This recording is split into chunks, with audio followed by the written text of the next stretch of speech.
May I bid you a very warm welcome to this presentation, one of two I'm delighted to present during this exciting 3-day online Veterinary World Class Summit in South Africa.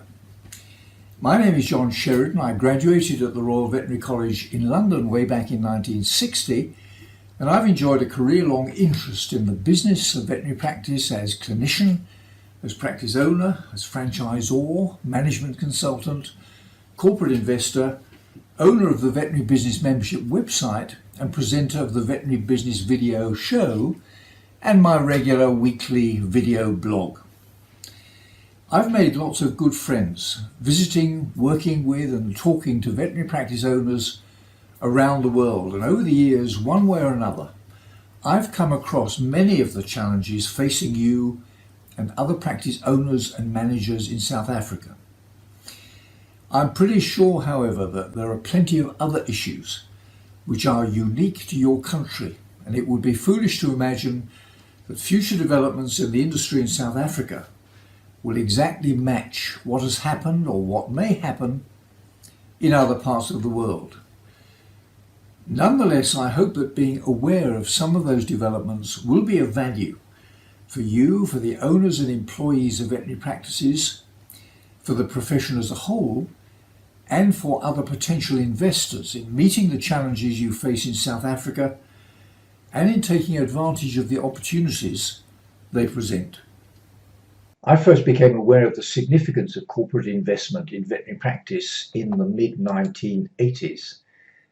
At that time, I had stopped being a clinician after 25 years as a clinician in practice, as a practice owner and franchisor and franchisee.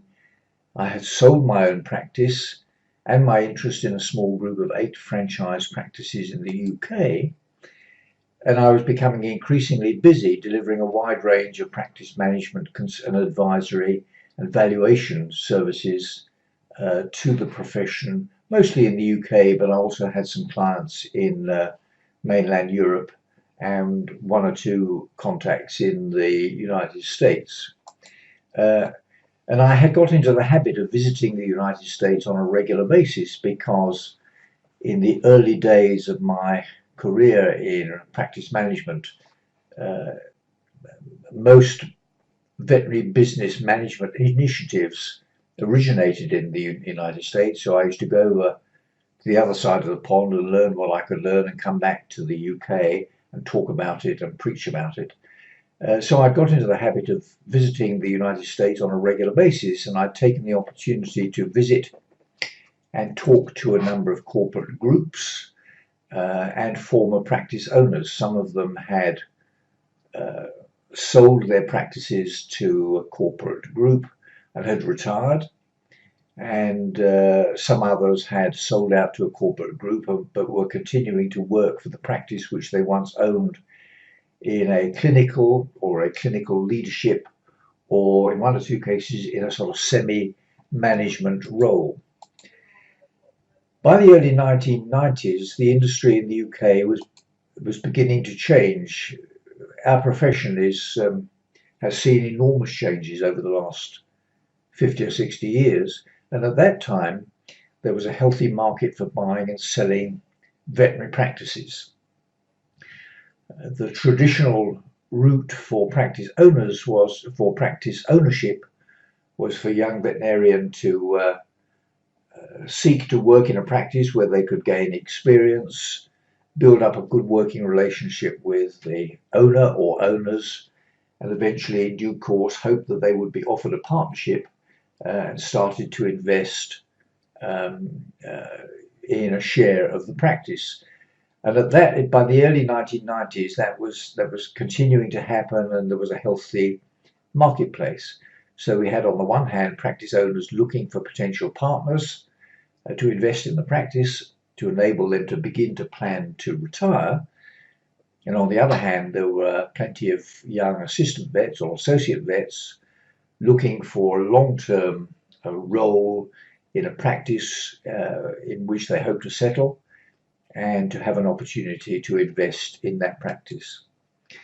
At that time, of course, veterinary practices could only be owned by by vets as members of the Royal College of Veterinary Surgeons. I don't know whether there was ever a law to that effect, but it was certainly the established situation, and certainly the Royal College of Veterinary Surgeons would frown upon anybody who sought to own a practice at that time.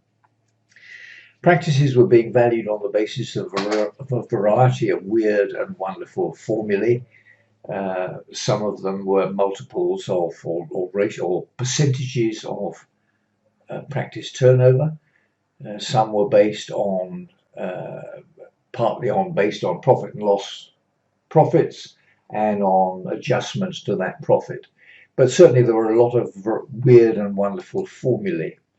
And I was increasingly involved at that time in valuing practices based on partly on a multiple of EBITDA. EBITDA is just one measure of profit in a business, but also to keep in with the other valuers who are valuing in the old-fashioned way. So I was valuing practices on the basis of a judgment in order to find an appropriate formula for a particular practice which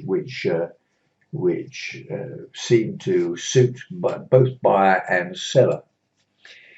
But because I was involved in valuing practices, I was seeing lots and lots of practice profit and loss accounts and balance sheets. And I was aware that a significant number of small practices were trading as partnerships between, say, John Smith, who was the vet on the one hand, and Mrs. Smith, who was not a vet, on the other. So at that time already there were a number of practices which were owned at least in part by somebody who was not a veterinarian.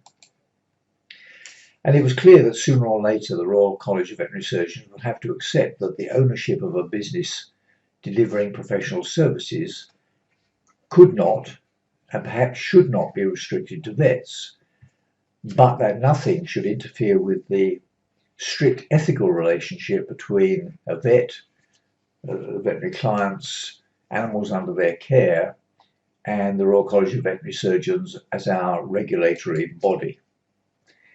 So I, with a small group of colleagues in the UK and the US, put together a small team and worked hard over many months to create a business plan in order to raise venture capital so that we could launch a company and start investing in veterinary practices here in the UK as soon as the Royal College would allow. As you can imagine, it took much longer than we anticipated it might. Our business plan, which was probably a centimetre thick, we hawked around the City of London. We went to a number of firms of accountants, and eventually we found a firm of international accountants who would help convert our business plan, which was 1 centimetre thick, into a business plan which was nearer 2 or 3 centimetres thick, in order to raise the capital we were looking for.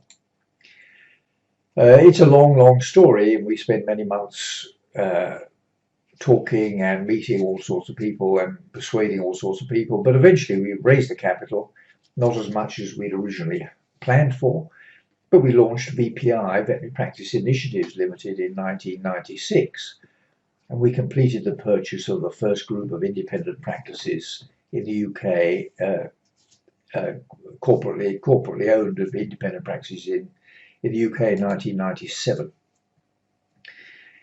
By 2003, we purchased about 35 practice outlets. I retired from the company in 2003 when I got to 66, I think. And VPI was eventually acquired by CVS, which was the next corporate consolidator in the UK in 2005. Looking back at VPI and what went right and what went wrong, our objectives, the challenges and the outcome, our business objectives were clearly to acquire busy small animal practices, delivering high professional standards, and practices where we could see opportunities for growth. We were purchasing them at multiples of, from memory, somewhere between 4 and 5 times EBITDA, earnings before interest, tax, depreciation, and amortization. Some much cheaper than that, 1 or 2 at a larger multiple than that. But that was the sort of range, the standard range at that time, 4 or 5 times EBITDA. And our strategy at that time was to seek to retain the former owner of the practice as a clinical director for a minimum of 2 years.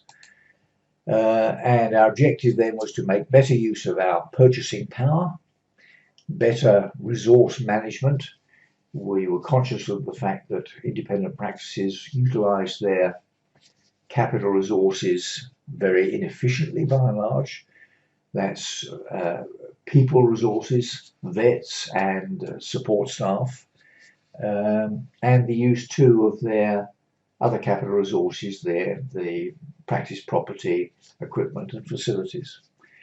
So our objective was to make better use of those resources and to use the marketing expertise that we could buy into the corporate body in order to grow profits. And our objective was to grow net earnings from significantly less than 10% of turnover in some cases to greater than 15% in 3 to 5 years. We met all sorts of challenges, as you can imagine, some expected, some unexpected. And just to jot down some of the challenges we faced were maintaining professional and ethical standards. If you own a practice and you're there all day, every day, you know exactly what's going on. You know what the staff are doing, you know what the clients are doing and saying, and it's relatively easy to ensure that professional and ethical standards are being maintained.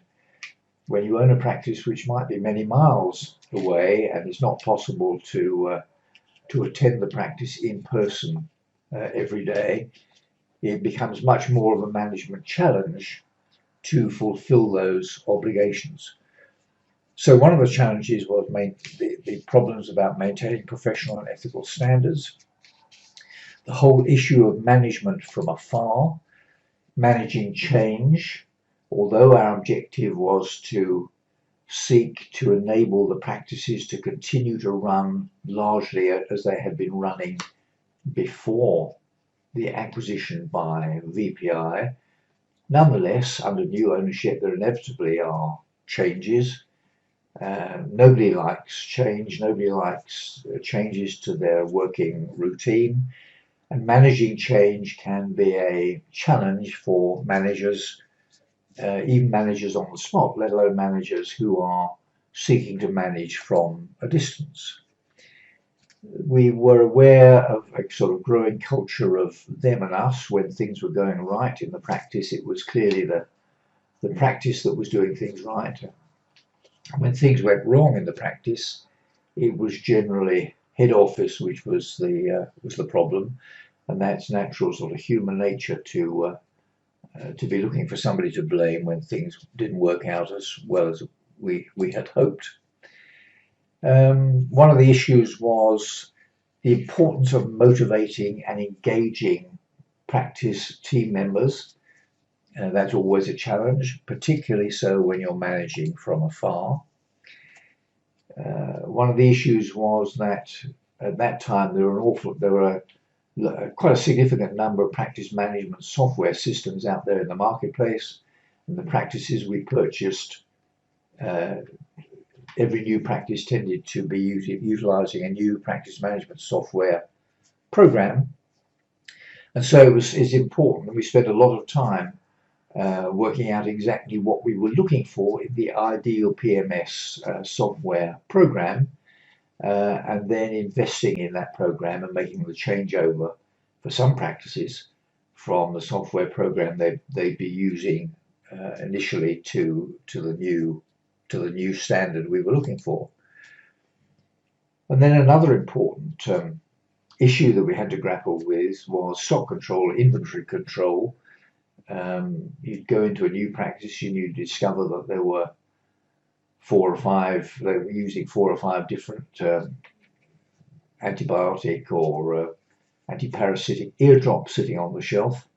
Why was that? Because over the years, each vet that had come into the practice had chosen their own specific favourite ear drops.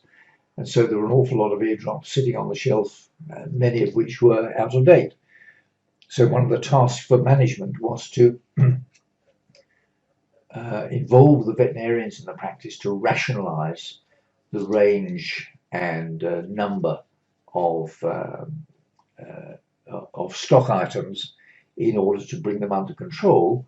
And then once we'd had a rationalised list, then to use our commercial skills and expertise to do the best buying skills on supplying them for the practice. So that was a major issue. And then another issue was beginning to learn about the strengths and weaknesses of the corporate versus independent business model. Corporate investment in practice brings a number of strengths, access to a number of business skills which aren't readily available to the small independent practices. So corporates have some strengths, but they have weaknesses too. And we soon discovered, or if we didn't already know, that the small independent practices have a number of weaknesses in the commercial business sense, but they also have strengths as well. So part of our task was to begin to understand what those strengths and weaknesses were. And we were also, at least I also, was learning about the harsh world of venture capital, in which venture capital investors are looking for the next deal. Time is of the essence for them, and clearly they want to convert something worth £1 million today and something worth £2 million tomorrow as quickly as is possible. And that's always doesn't work out in practice quite as easy as it sounds in theory. And then perhaps another really important lesson that we learned, or challenge to be faced in any business enterprise, is the importance of cash flow. More businesses, my understanding is that more businesses fail because they run out of cash than businesses do fail because they are unprofitable. And in our case, part of the reason we didn't achieve all the things we hoped to achieve because of cash flow problems. So those were some of the challenges we faced. Now looking back, some 22 years later, in the United Kingdom, what is the current situation? And I'm looking at some current estimates. I'm very grateful to Alan Robinson of Vet Dynamics, who helped me to identify some of these numbers. So these come from Alan Robinson, and he was anxious to note that the numbers may have been exactly right when he gave them to me a short while ago, but because we're in a rapidly changing environment, by the time I'm talking to you, these numbers may be out of date.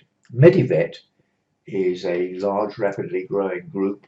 In some ways, it's a traditional partnership where incoming practices, the owner of an incoming practice, becomes a partner with the corporate group, but not a partner with all the other owners of other practices acquired by Medivet. So it's a large-scale, in some ways, traditional partnership. They have 288 practices. CVS, probably the second veterinary consolidator in the UK, has 514 practices. Vet Partners, another consolidator, has 118 practices. Vets for Pets is a joint venture corporate body in which the practices are owned by the vets who run and management, and they own the practice, but they pay to the corporate partner an appropriate rental for the premises and an appropriate management fee. So it really is a joint venture, and in many respects seems to be working very well in the UK. Some practices are growing and thriving, and some practices have not done quite so well. Vets for Pets, to my knowledge, has about 450 practices. Lineus Group, another corporate consolidator, has 135 practices. The Lineus Group was bought out by Mars, the Mars organisation, in 2018. And IVC, that's Independent Vet Care, they have 720 practices. You can see on the screen, I've added their website URL links, so that if you're interested, you can have a look at their websites. So in total, at the time that Alan gave me this data, there were about 2,225 practices in the UK owned by corporate investors. And here we are 22 years later. Alan also has kindly let me have his judgment about the percentage of practices owned by corporate investors in other parts of the world. In the United States, it's reckoned to be about somewhere between 22 and 25% of practices are corporately owned. In the UK, it's now somewhere between 55 and 60% of practices owned by corporate groups. In the Netherlands, 25 to 30%. Scandinavia, a much higher percentage, somewhere between 60 and 70% of practices owned by corporate investors. And in Australia, a small but growing percentage owned by corporates, 15%.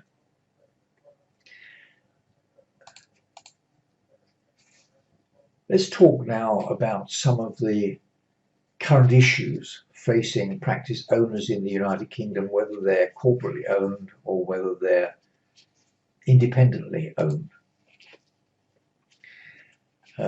Currently, here we are in 2019, corporate groups in the UK are still keen to purchase practices, but they're getting a bit choosy. They're looking for well-managed practices, substantial practices with what they regard as quality premises in a busy marketplace, and generating income of certainly £1 million upwards. They also will buy small independent practices where those practices will fit in geographically to a group that they have already acquired. So they're still keen to purchase, still paying, in some cases, unrealistic multiples of EBITDA for practices which fit their specific corporate model. And I hear stories of corporates paying multiples of 10 times, 11 times, 12 times, sometimes even more than that, multiples of EBITDA. On the other hand, we're wondering now whether the corporate bubble hasn't burst by any means, but it may be that the corporate balloon has sprung a leak. And so CVS, for example, recently issued a profit warning because staff costs were growing. They were finding it increasingly difficult to recruit vets and vet nurses, but specifically vets. They had invested in farm and equine practice, which apparently weren't doing as well as they might have hoped. Some corporates, including joint venture corporate practices, have been closing branches.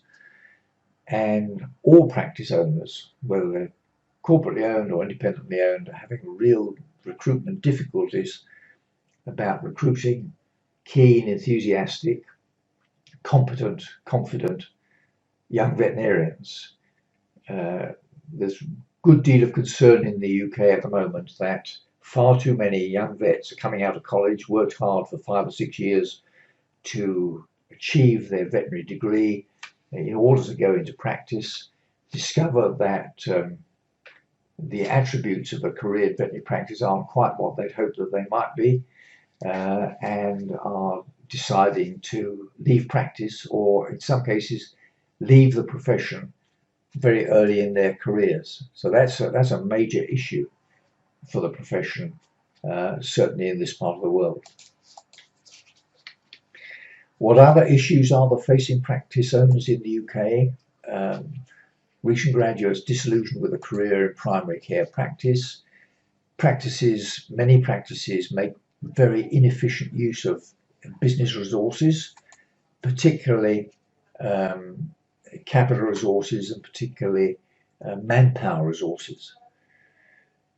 So people are asking, has the corporate feeding frenzy reached its peak? It has reached its peak, but it's by no means over, and there's nothing to suggest that corporate practices won't continue to be seeking to buy well-managed, profitable practices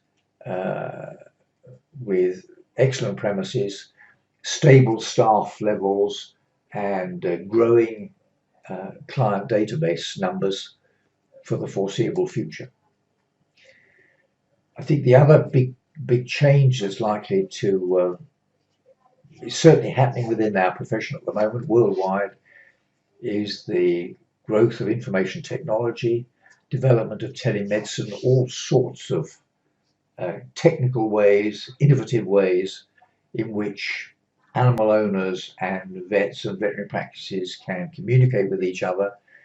The use of wearable technology, the Internet of Things, all of that I think is going to make a huge impact on the style and type of veterinary business model that we have got used to over the last 20 or 30 or 40 years. So I would expect significant changes in the traditional small animal practice business model, and if I was buying a practice now or starting a practice now, I would start from scratch and say, what is it? Not what is it that we want to deliver for our clients, but what are the animal owners, large animal or equine or small animal, what is it that they're looking for? And it would be necessary to match the services that we want to deliver for those people to match with their specific requirements. So what are the opportunities for the future of small animal practice in South Africa? I'm clearly not qualified to draw any conclusions at all about the potential for small animal practice in South Africa, but my best guess would be that there will continue to be a growing market for goods and services relating to the ownership of pet animals in your country. I anticipate that a growing proportion of the owners of pet animals in your country and mine will be what are described as millennials, the millennial generation. Those are young people who reach adulthood in the early years of this century, and that they will, as individuals, they have got used to the idea of high-tech, innovative services, and they will demand the availability of here and now services, making the maximum use of the internet and information technology. And there will be growing use of communication tools of all sorts between a practice and animal owners via the internet, and I think that will be really exciting development in our industry. What other developments will there be? I think there will be a growing understanding that better medicine results in better business, and that better business is essential for better medicine, and that whatever one's individual measures of success in veterinary practice may be, whether it's animal welfare or whether it's service to clients or whether it's building a large database of client numbers, or whether it's providing a facility in which vets and veterinary nurses can develop their career. All of those things, excellent objectives, But every single one of them depends on the ability of the business to generate more income than the cost of providing those services. That is, every single one of them depends on the ability of the practice as a business to generate a healthy profit. And I believe too that sooner or later corporate bodies in your country will recognize the potential for investment in that market, and that will offer huge opportunities and challenges for the profession and for its regulatory bodies and all the individual stakeholders with an interest in the business of veterinary practice. So now let's consider some of the challenges and opportunities for what we might describe as individual stakeholders in veterinary practice. So if you're a veterinary undergraduate planning to become a vet, if you're a new or recent graduate, if you're involved in a clinical or a management role in practice, maybe you're a practice owner planning or building a veterinary practice at the early stage of your career, building maybe the one practice or group of practices. Maybe you're a practice owner who has been an owner for some years, beginning now to think about a possible exit strategy and retirement in a few years' time. Or maybe you're a potential investor in the business of veterinary practice. Let's just consider some thoughts and suggestions which may be of value. What about potential opportunities and challenges for veterinary students or young graduates planning a career in practice? I think that the development of corporate investment in veterinary practice has really opened up a number of exciting career opportunities for veterinary undergraduates or newly qualified vets looking for a long-term career in practice. Mind you, you've got to be confident, competent vet with a can-do attitude.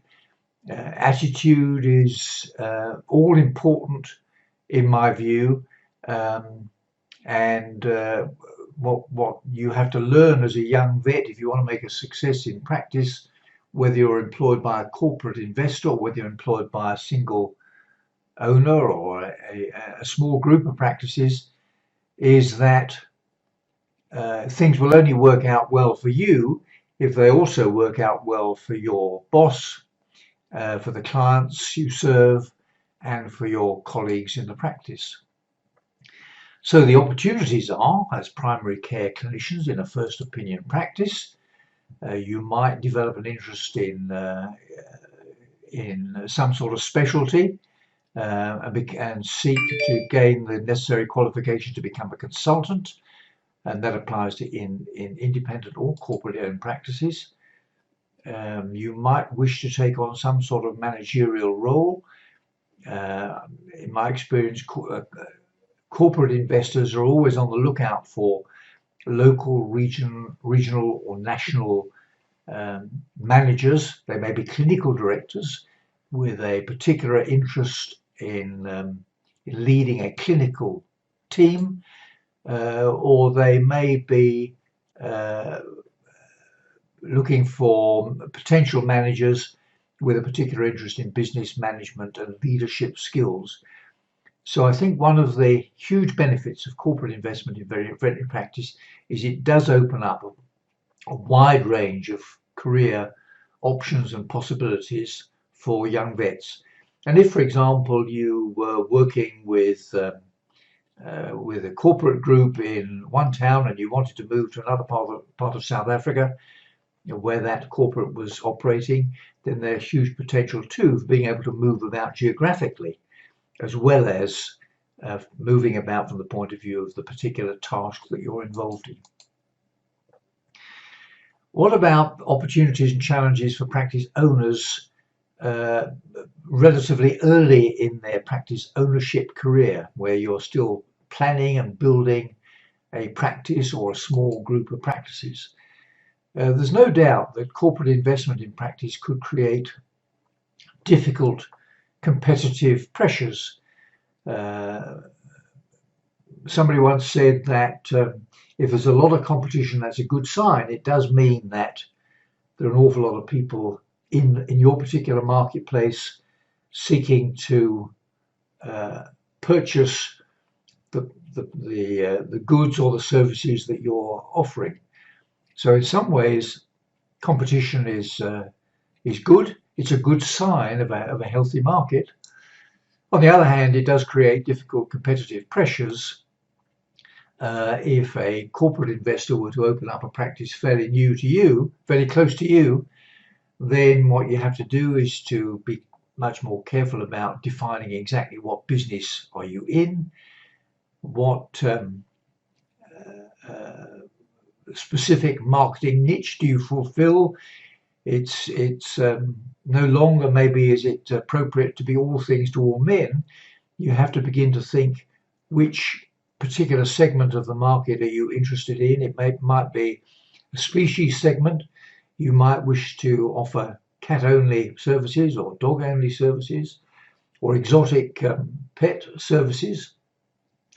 It might even be for particular conditions, for skin problems or orthopedic problems, or it might be a breed issue, and that takes a good deal of thought. And if you were to come up with competitive pressures in your particular marketplace, you need to spend a good deal of time thinking and talking with your colleagues to work out exactly what business are you in locally.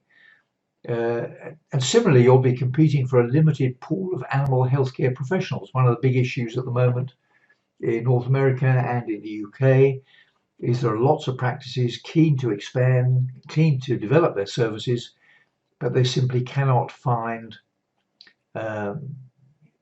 enough competent, confident veterinarians to employ. And in most cases, it's not just a question of money. It's that young vets seem to be it's an employee market at the moment. Young vets are much less enthusiastic about working 6 or 7 days a week and working every other night on duty. And that raises other issues too. It means that you have to be much more efficient in utilising the practice resources available to you. And those resources include facilities, equipment, vets and veterinary nurses.